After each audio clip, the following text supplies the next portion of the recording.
Hi there, Nancy Reeves here, your fundraising coach. Nonprofits, while we're still in this shaky environment, you need to continue to stay clear on your fundraising strategies.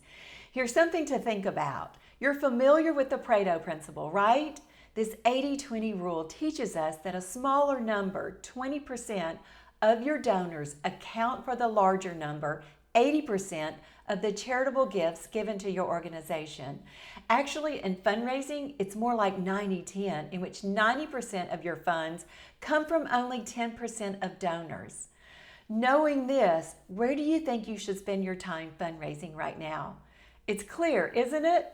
Without a doubt, you want to focus your time, effort, and money on donors first who are passionate about your cause, next with the ability to make a large gift, and last are philanthropic as evidenced by their giving history. So make sure your fundraising strategies include focusing on large gift donors, and you can start by examining your database. Take action that includes staying in close contact with donors and asking them for their support.